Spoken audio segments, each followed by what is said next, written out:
And here we are, episode 3 in season 2 of How We Bounce Back. And we got a doctor over here over the airwaves, ladies and gents. Today's episode, we're going to have a medical expert dive into his journey of becoming a doctor. He was matched in family medicine at EVMS Norfolk. 2 Saturdays ago, he recently graduated from medical school at VCOM Edward College of Osteopathic Medicine. And oh, by the way, his DNA is made out of burgundy and gold. He is none other than Dr. JB Navarro. Hey, what's up, James? Good to be here, man. It's good to see you. Dr. Navarro, thank you for joining us tonight. How's life been for you in these past few weeks? It's been good, man. Recently graduated, did the 4-year journey, had my immediate family there and my in-laws and Anna, of course. So it's just good to be back, graduate and see all my colleagues who are now doctors as well. Congratulations to you guys if you're watching. Let's just do big things. Yes, sir. Yes, sir. Amen to that. Now, I know we usually start off the episode with lighthearted questions, but let's get straight into your medical journey, JB.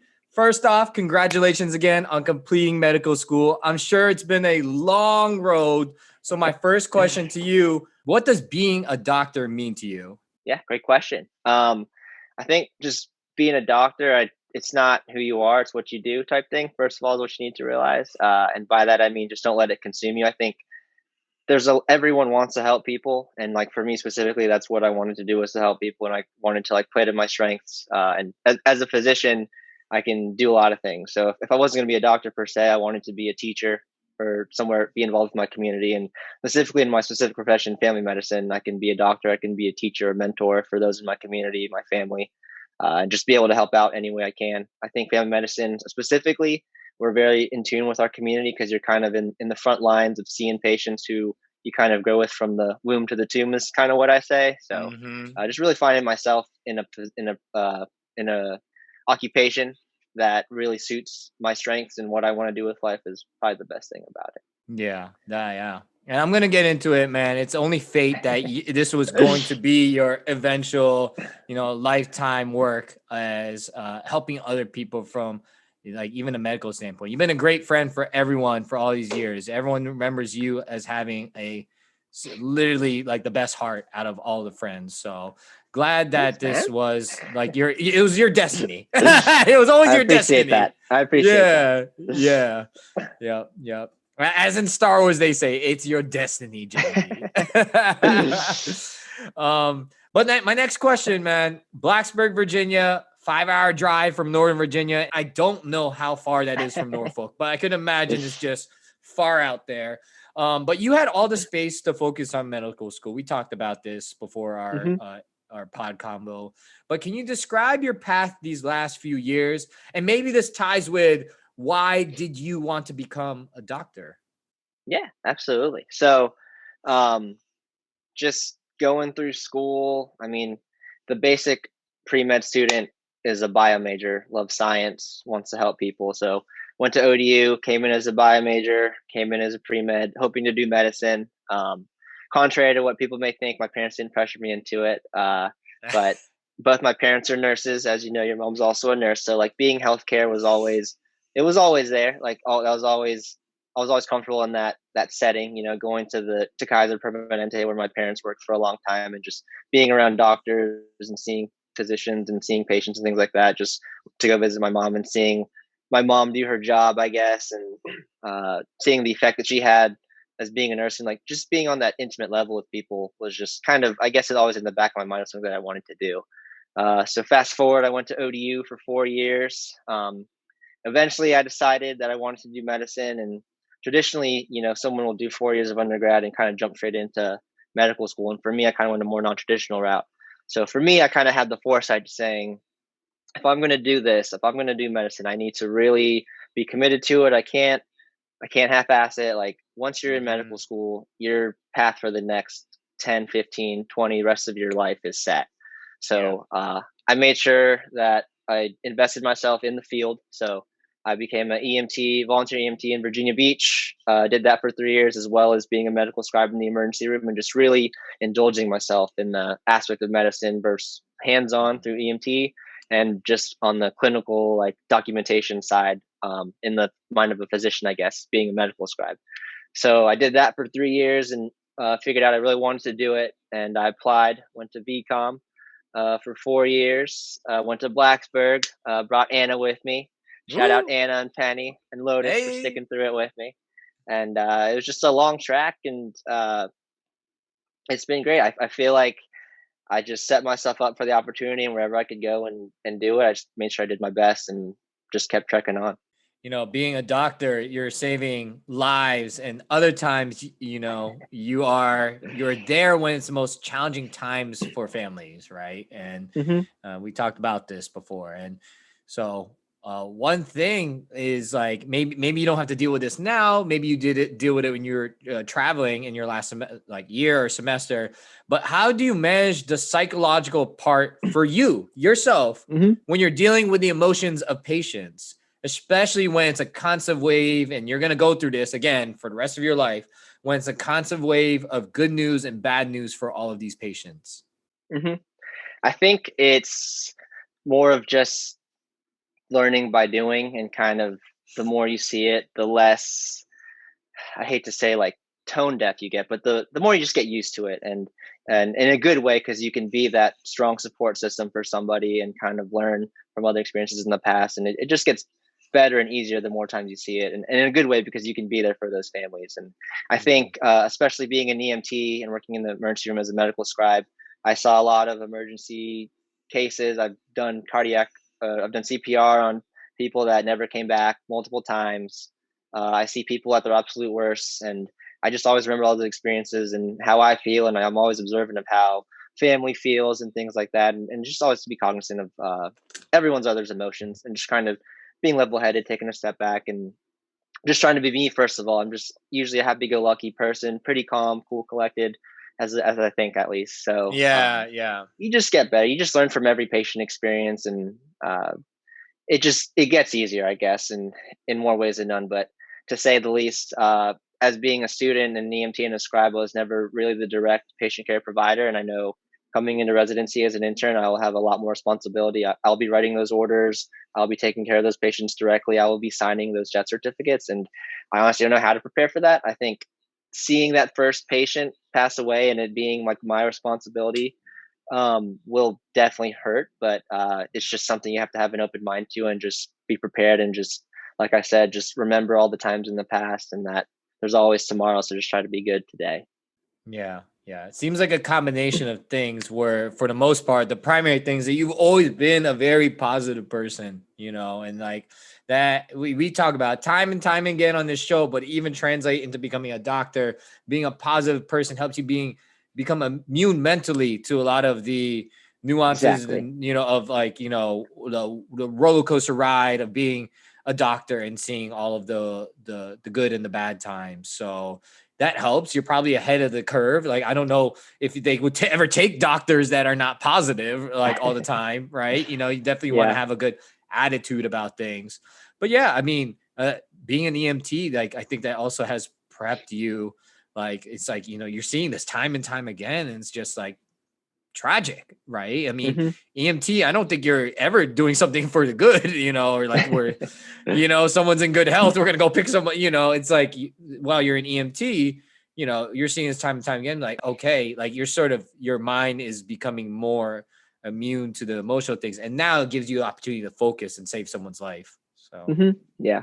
And I will add too that being an EMT and being a medical scribe, like in the ED, it's not everything you see on TV on like Chicago PD and FD and stuff like that. There are a lot of complaints on medicine that aren't as life threatening, I guess, and things like that. But at the same time, you need to be cognizant that it may not be an emergency to you because I've seen the worst of the worst, but it's an emergency to that person to where they needed your help. So you also have to be cognizant of the fact that just because it may not be a true medical emergency, you have to be compassionate, kind, and treat everybody the same that you would in any sort of situation. So. Yeah. No need to like really tell them that they're wrong or talk back on like whatever their case is. It's, taking everything in stride, keeping your ears open and, not really like telling them that, they're all wrong in this. Like there's some, like maybe there is something that they need to be taken in for. So, you never know. So never know. Yeah, for sure. But that actually, you answered my next question, again, seeing the best and worst, like you were EMT, prior to medical school. But maybe you didn't answer this. What's the hardest part about the work you do? Does any of this scare you a bit? Or maybe it does when you first started, but what's the hardest part about the work you do? I think probably, so I'm wired to where I love talking to people. I love being there for someone. Like if like I need to stay late to help you, do something, I will do it no matter what. And I think, I'm just wired that way, but I think a lot of people in my profession, you always have to be on, I guess is the way to put it, when you're working. Cause you gotta be like, you gotta answer, you gotta look at the labs, you gotta know what's going on. You have to talk to the family, you have to be positive, try to be the support system. And I think it can weigh a lot on people. So I think the hardest part probably will be taking on too much and just not being able to tone down, I guess. But sit with that, I think it's important to pick up hobbies that you love. Even if the hobby is just sitting down on the couch on a Friday night and watching Netflix and like eating a pizza, like just take time for yourself essentially. And because it is a heavy task, like we're expected, a lot is expected out of us. And I think that's great. And especially in our early careers when we're young, we're like, yeah, let's go. We're 100%, we're on go. But as time, like the burnout is very, very real. So I think the biggest thing is people not learning their limitations or trying to do too much when they should just tone it down a little bit, even though they're expected to do a lot. Right. And I think as doctors, like maybe it feels wired, or maybe it's the perception for other patients and people that doctors are probably superheroes. They can't make mistakes. They can't go no wrong. They can never get tired. We're all humans. We're going to get tired. It's great that you recognize the mental limits, the mental capacity that you have, because, you definitely want to make a good judgment call every time you're at work. So I know you have so many hobbies. Like everyone knows you're a golfer, Redskins, football team, nationals. Always. Like, so I know what that couch hobbiness involves, in terms of, you got the little bobblehead I see back there with the globe and whatnot. So reading some books too. So got it. And I think that really applies to everyone's line of work, but hey, like everyone, please recognize that also applies to a doctor as well. So, all right, JB, let's lighten up the mood, get our smiles and laughs going. We're going to go ahead and play a game of pitcher association, pitcher trivia. I'm going to go ahead and put 8 photos of food up on the screen. Me and you are big foodies. I know you're not a nutritionist though. You're not a nutritionist, but what you have to do as a doctor for this game is guess how many calories on average are on each food item. Now, that's the trivia part. All right, it's okay. Again, let's make it clear, ladies and gentlemen, he's not a nutritionist. He's a doctor, but let's have fun with it. And also to add on, once you guess the calories, you can do a range, by the way, is that, determine or let the audience know if each food item is healthy or not. But anyways, no caveats, no penalties, no penalties for getting anything wrong, no shots of whiskey like we did with Devin last week. Get anything wrong, we got to just stick with the water today and stay healthy, Mr. Dr. Navarro. This is not medical advice. This is pure subjective. Disclaimer: this is not medical advice from a doctor, by the way. This is JB Navarro. These are definitely from That's Devin's hand. It is Devin's hand, actually. He sent this to me last week because I asked Devin for a picture for the podcast graphic, and this man just sent me 16 sandwich pictures. I'm like, okay, bro. He waited all his life to send them sandwich pictures. But anyways, This is a pastrami sandwich from Kat's Restaurant in New York City. How many calories, and is it healthy or not? All right. First question, how many calories? So I see about at least 10 to 12 servings of pastrami there. Plus some mayonnaise-based ketchup sauce. Is that an egg with the bread? Dude, this is probably like, let's go with 800 calories. And it's not healthy for sure. I know, at least I'll get that part right. Yeah, I think you did get that. You pretty much got that right. We're at the 700 calorie range, but 800, that's close enough. It probably is 800. When I Googled the answer, it's probably getting the low range. But yeah, this is the cream of the crop Super Bowl of pastrami sandwiches, ladies and gentlemen. Nice. All right. So now I have my reference. 700 calories pastrami sandwich. Yes, sir. Now we got a tray of lumpia. Oh. Now you can go with how many is on the tray, which I counted. It's 41 lumpias, or you can go with the amount of calories per lumpia. Up to you. Okay. First of all, who made this? Looks delicious. Or is this just a Google stock image? Kababayan? Shout out Kababayan Woodbridge. They ain't hip to it, bro. They ain't hip to it. Lumpia. Probably in one, let's go with like 200 calories. So what, you said 42, so I don't know, math, 8,000 calories right there, 8,500-ish. Not healthy for the body, but it is healthy for the mind. For sure. And the soul. Right. All right. I think you're a little bit off on this. For one lumpia, it looks like it's on average 85 calories. Now, hold on. Nice. Okay, good. I'm gonna help you out with this. The lumpias, it can be made in different sizes. For all of the Filipinos that know, it could be half this size, or it could be this size. So if I double 85, it's closer to 200. So I'll give it to you there, JB. I'll take it. Yep. We got a Chipotle burrito bowl, which you, I believe, had catered, like you mentioned, to your graduation party. Catered Chipotle for the graduation party because it was Mother's Day and we had just traveled back from Blacksburg, so my mom didn't want to cook. Very reasonable. Absolutely. So, man, I think Chipotle is like easily 1,000 calories, and that's like a standard. They have everything. Is it healthy? It's got enough. It's got enough color. I get when I talk about nutrition, I like colors in terms of vegetables.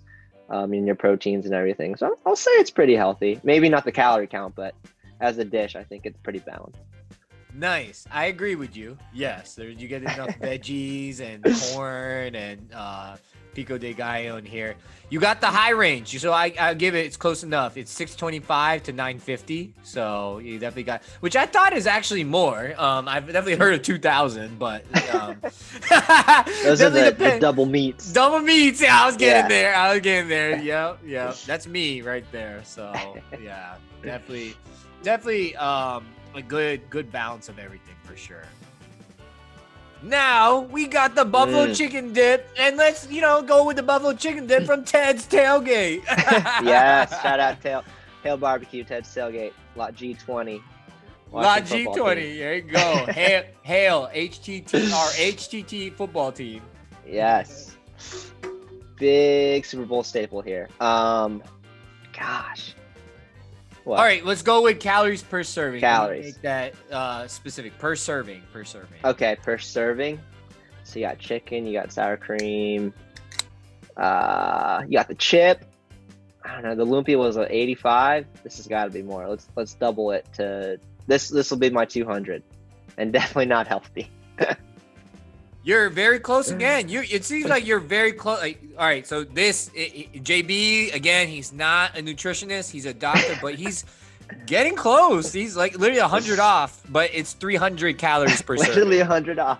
Gotcha. Yeah. I'll take it. One of the most humbling things about medicine is you're not always right, people. So we'll take it. You just got to learn from it. The thing I will point out, the celery on the bottom right there. That is my secret to buffalo chicken dip. Just put the celery instead of the chips if you want to make it healthy, quote unquote. Yeah, there you go. That is somewhat doctor advice. Not doctor advice, but JB advice right there. Yeah. Got to balance. Yeah, not too salty for sure. All right. Well, I know you being a Norfolk, local. Let's talk about these king crab legs right here. King crab legs. This I have absolutely no idea. And I didn't even verify if it was per serving or not. So you can just throw out a number at this point. Let's go. If it was per serving, let's go 200. That's my number. He's Is close it all the healthy? time. All the time. Oh, let's go about the healthy part. We want to know, is it healthy? Because people be going in on these crabs. Yeah. It's protein, yeah. But if you dip it in the butter, I don't see any butter. Then the game changes. But like I said, it's balanced. You gotta enjoy it too. So yeah. So it's 130. Again, you're off by 70. Very close. Very close each time. Wow. There we go. This is very mood boosting. Thank you. What's going on with these chicken wings right here? A staple. You can go with one chicken wing per calorie, or you can go with the whole plate. I counted. It's 10 wings here. So 10 what wings. you got? Yeah. Let's go. Definitely more than the crab legs. So let's go 250 per wing. 10. All right, let's go lower. The breading, I don't know, the sauce. Okay. Yeah, it does. Yeah, there is the breading. So I don't know, man. All right, I'll stick with what I said. 250. It's definitely way lower. It Not healthy, is way but lower. delicious. Yeah. Okay. Not healthy. All right, everyone, you better recognize because there's celery behind these chicken wings. So dip that into the ranch really quick. But we're looking at 43 calories per chicken wing right now. Man. So, yeah, Well, which I don't know. I might be looking at fake news online, but it is what it is. In my head, it's 250, so that way I work out harder the next day after I eat it. That's how I'm doing it. I don't know if a lot of people know about this, but us Pinoys know crispy pata over here. That's the good stuff right there. Mouth's watering. Man, so our chicken wing was what? 43? Going off references. Per serving. Let's go with the per serving. Let's just say, I mean, it's crispy. That crispy skin though, so good. I'll do it. That's got to bring it up. Let's say 90. I'll do it. 90 per. 90. 90. 90. Off again. Oh gosh. Okay, maybe the size of this picture might be deceiving compared to the wing. Yeah, it's distorted. Yeah, it looks distorted. So it's a huge. Okay. It's bigger. It looks bigger. Yeah. Let's times it by 5. 450. Okay, you're getting there. It looks like it's 900 calories per serving, but hey, man, shout out to the Filipino food for loading up the calories now. Oh yeah. Yep. All right. We got the main. That's why you don't see a lot of rich Filipinos besides like Pacquiao. It's just our food culture is just we'd rather eat good than have nice bodies. You know? Yeah, living. Yeah, you living, man. Yeah, for sure. We Pinoys, enjoy the indulgence, right? Not no salads. And the main event, the famous Delvecchio's chicken, bacon, and ranch pizza straight out of Norfolk, Virginia. How many calories per slice? First of all, this got me in the feels. Shout out Delvecchio's. Definitely satisfy a lot of cravings late night. Per slice of a chicken bacon ranch has got to be up there. We're going to go 600, final answer. Definitely not healthy. Okay. It was close. So the range is 300 to low, 500 to high. So you're off by 100 again, so it's... I'm consistently high. It's okay. Consistently, yeah. There you go. Got to shoot for the moon here. Yeah. But again, not a nutritionist, a doctor, but yeah. Hey, there's a commonality between all 8 of these pictures. JB and I will eat it all. Eat every single last bite. Yeah. For sure. Price is Right rules, I would have failed. I failed tremendously. Oh man, we're not playing. It's a very humbling experience. You can't do 0. I think, or $1. $1. Yeah, 1 calorie. 1 calorie. Yeah. That was fun. I wasn't expecting that. Good. You're not supposed to. All right, JB, let's get back into the medical questions. What can you tell people today from all that you've learned in medical school about taking care of their own health? You know, hit on it, all of it, from adolescents, teens, young adults, middle age, senior citizens. You don't Yeah. gotta, you know, like if I don't know if I name all of it, but it's like every phase in life. What can you tell about them about their own health? Yeah. I think just broad strokes, like mentally, physically, emotionally, like those are three big categories just to take care of yourself. Um, I think as a physician now, I think one thing that um, I hold myself to a specific standard to where if you're going to come into my practice, to my office, and I'm going to tell you to do something, I would have had to have done it myself if I could have, or practice what I preach essentially. So I'm a big health and lifestyle guy. I like big routine, like work out every morning. I try to eat right, try to do like a more plant-based diet. Just try to essentially, I'm not saying do what I do, but I'm saying if I can't be like, yo, James, like you need to cut all your carbs out. You need to work out 3 hours a day every day. And then me just like go home and eat fata every day and just sit on the couch and not do it, Yeah. So kind of like practice what you preach in a way. And I know that's not everyone can do that, but I mean, just to me personally, I set myself to that standard.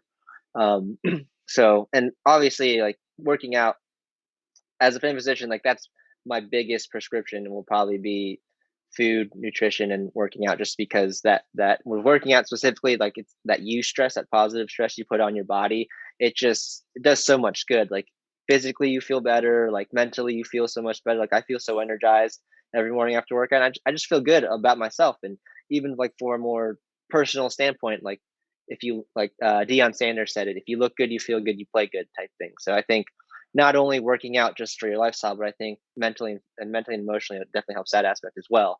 Which is the also segue for mental and emotional health. I think now more than ever, that is such a big thing, and I'm so happy that it's coming to light more, especially with like residencies are so much more in tune to it, just because a lot of residents they burn out and they go into depressive states as far as to committing Oh suicide, wow. which is terrible to hear, but it's just the reality of it. But just take care of yourself mentally, emotionally.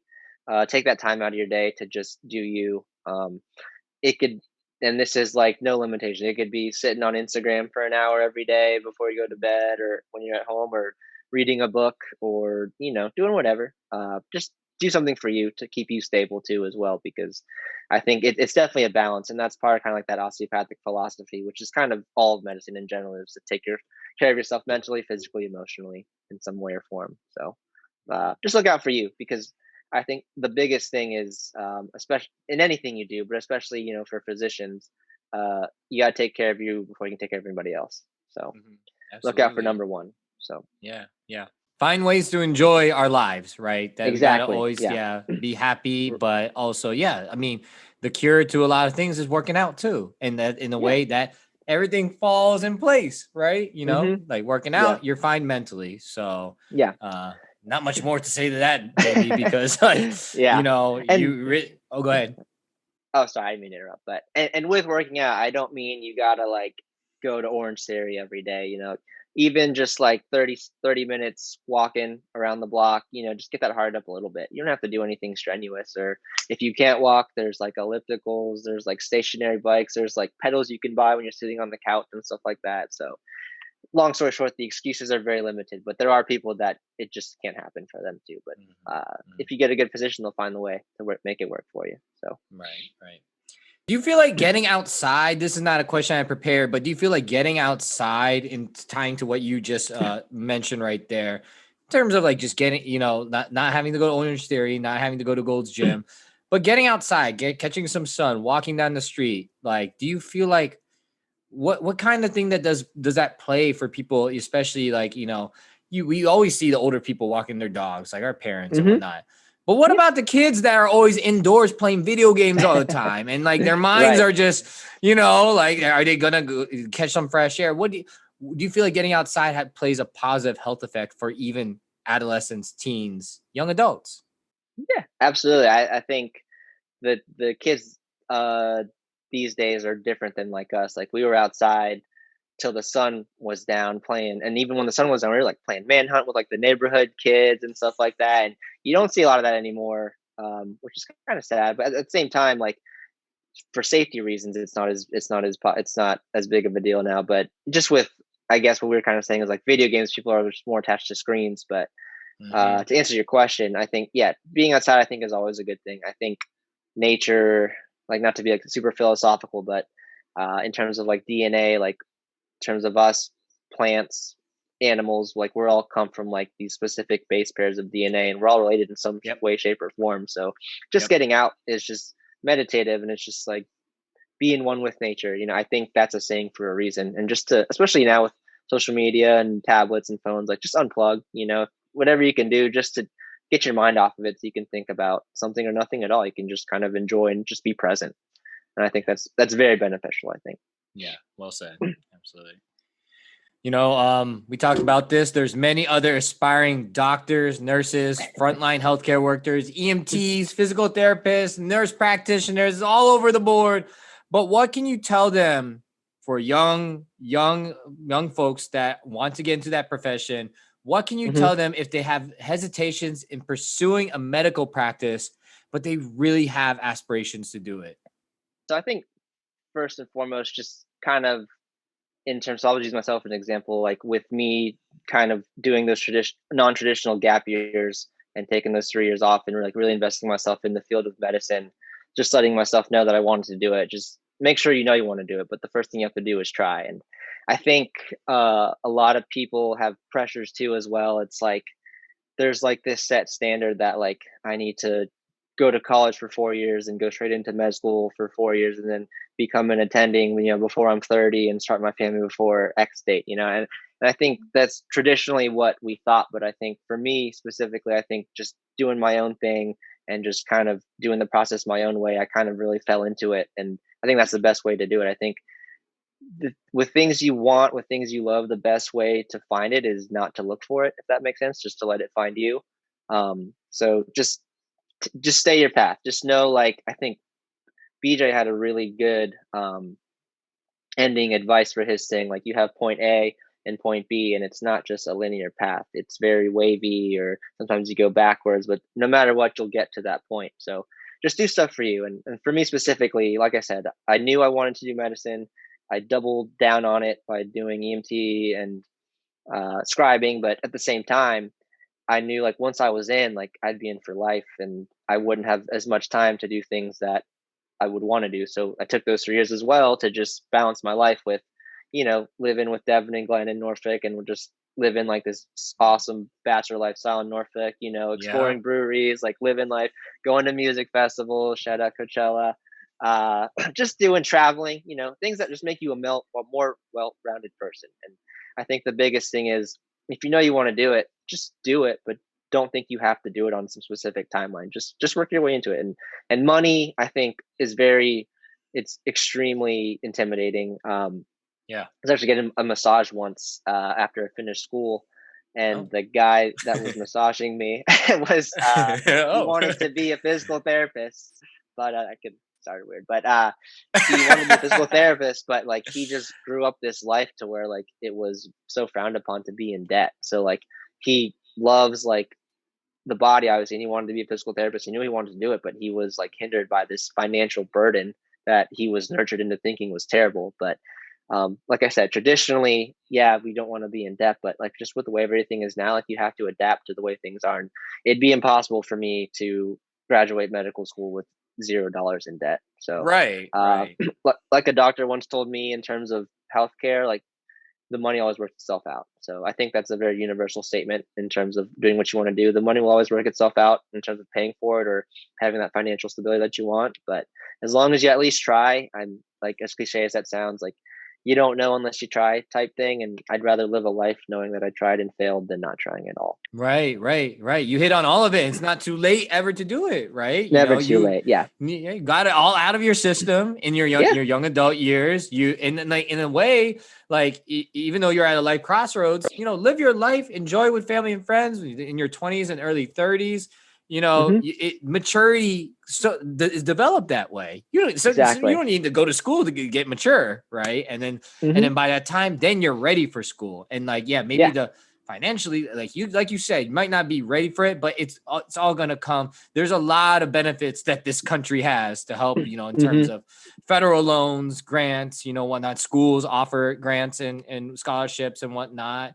And so, it'll all fall into place, but over worrying and not, taking the risk is probably what can hold us back the most. And so I definitely love how you describe hitting on every single point, never too late, but also it's like a life that you adjust to and live. And like, it's, love how you describe those middle years. I'm fortunate to be also a part of those middle years, traveling with you and whatnot. And so, I feel like it felt like it made us well-rounded people. It feels like we don't have to look back and regret, certain things that we didn't live this life or that we want or whatnot. And even if people did rush into it, don't feel like it's too late to go live that life too. You can bring the kids along or bring the family along. So it's like everyone has their own lane and own path, and there's never a wrong way to do it.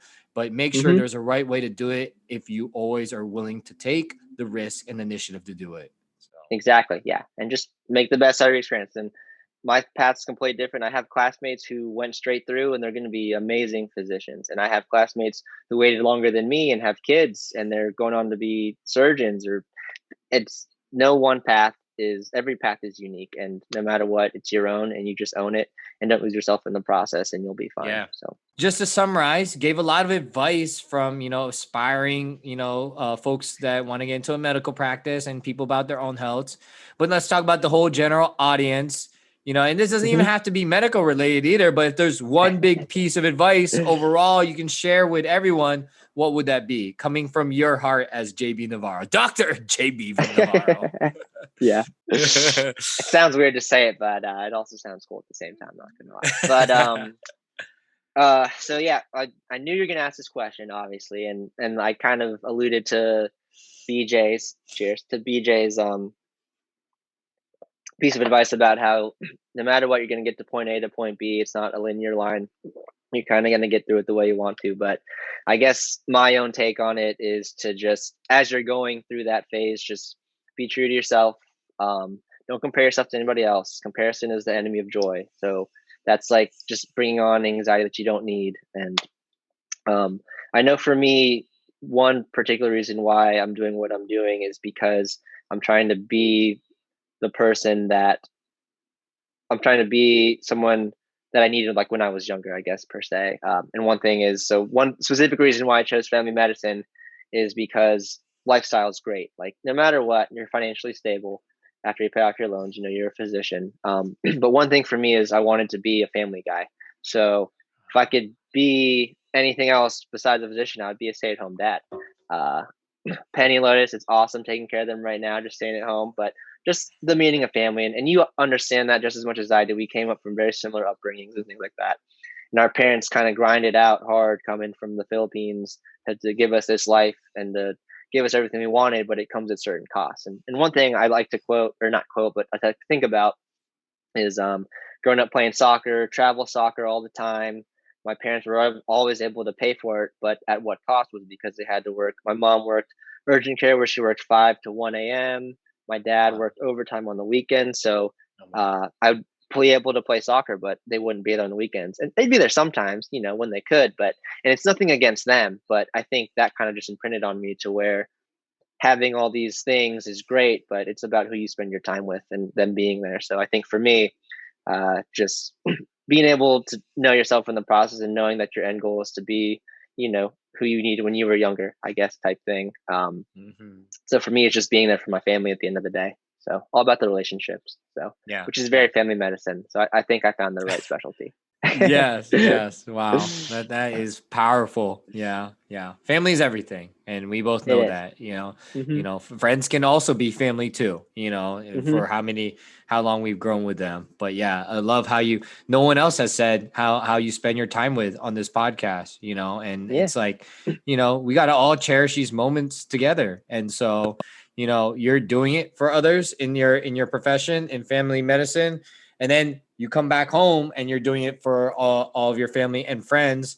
And it's like, you don't look too far ahead. You stay present in the moment with everyone. Enjoy even, like just small moments like kicking back our feet, drinking a beer, watching your favorite football team, watching some Nats play, you know, or just having to, you know, riding scooters down San Diego, you know. So, you know, definitely we definitely all admire everything that you do in terms of, you know, the camaraderie that you have with your friends, with your family. We all saw your celebrations that you had this past weekend, and there will be many more, and there will hopefully be many more with this future family you might have after the wedding. But we will, you know, I won't get too far ahead.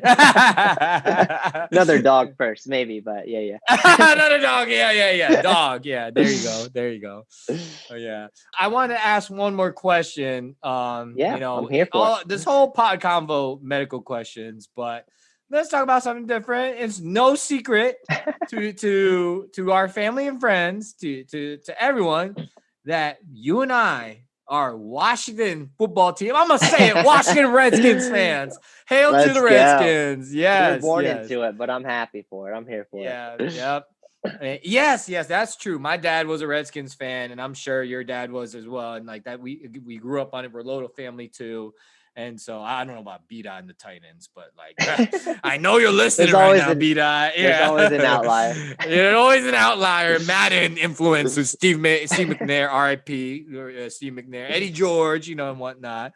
But we're Washington football team fans. We definitely, from the Patrick Ramsey days to the Liddell Betts, Mark Brunell. Yeah, I got it. Santana Moss. Yeah, Santana Moss. Okay. Yeah, there you go. Clint Portis, LeVar Arrington. Yeah, you already know. And I want to ask you, can you rank your top 3 moments in Washington football team history? Yeah, just off the top, obviously. I think the best one, shout out Frost, when we watched the clinch against the Dallas Cowboys at home, week 17. I forgot what year it was, but 2012. That was great. Yeah. 2012. There we go. Clinch, great game. Who sealed the interception at the end on Tony Romo? It was a linebacker. It wasn't London, or maybe it was London, but either way, that was Marcus amazing. Washington, was he there at the time? I can't remember. I don't know, 2012, but either way, that's probably because I was there in person. That was great. Oh, wow. That's crazy. That's number one. That's the RG3 season with also, I can't even remember the running back's name. All right, here we go. Alfred Morris. There you go, Alfred Morris. Yep. And just with that, I mean, following like just that whole season in general, RG3, man, just took us for was easily the best season in our 30-year 30-year Washington football team life, and just, you know, winning, and just, it was great, man. Like what we won 8 straight at the end or something. Like we were like like 4 and 6. No one could stop us. Yeah. RG3 is running 60 yards without getting tackled. No one could stop us. Yeah. We had to go 10 and 6. I think that was 10 and 6 season, but just that season in general was great. But and the third one, man, honestly, again, shout out Tailgate Ted, like the big brother never had. Just watching that tailgate, you know, rise to where it is now, like it's humongous to where, and it's all community service based too. Like they don't ask for a single dime. And that's so great. And one of my aspirations is coming home and helping fund a lot of that, just because it means a lot to me. It helped nurture me into my path now, which is, you know, family medicine, being in the community and stuff like that. So maybe not as sexy as an answer, but definitely up there for me. Yeah. Oh, these are recent memories. Okay, we not going back to the 2000s then. Sorry, Clint Portis. Sorry, Jason Campbell. Like, we not thinking about that era. There was Santana Moss, you know, when we were playing the Cowboys and he scored like 2 tutties. Dude. Yeah, I was going to say we were about to go to sleep on that Monday Night Football game. My gosh, that was crazy. I actually went to sleep and woke up to cheers and started watching. So I'll be honest. Yeah.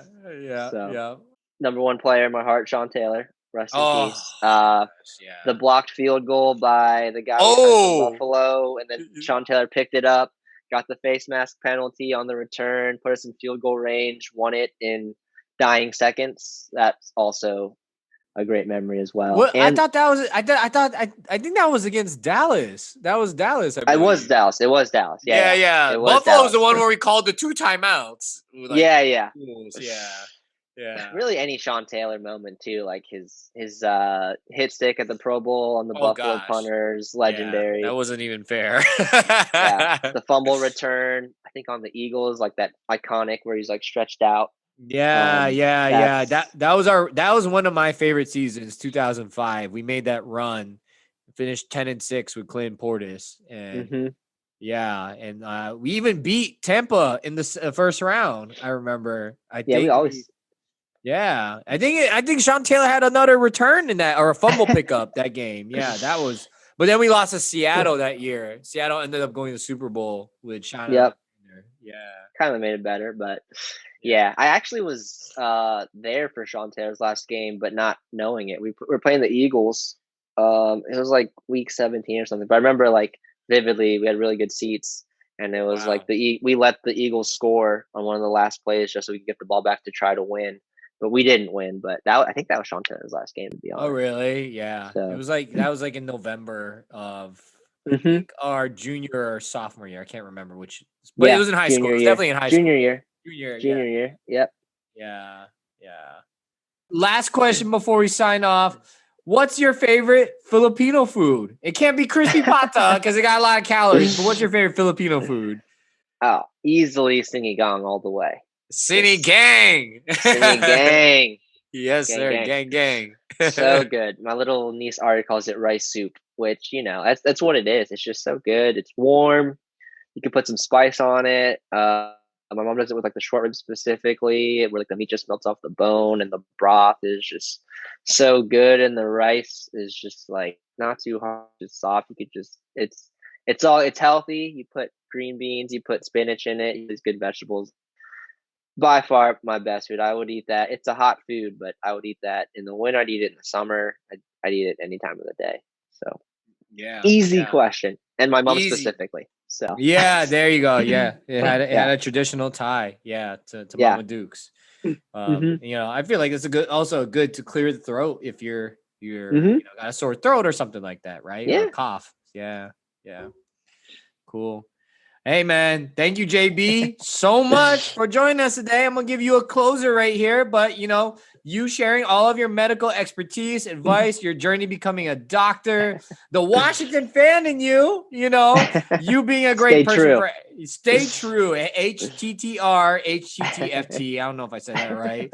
But You like did. I said in our messages, you're going to be saving many lives and be a saving grace for many families in the future.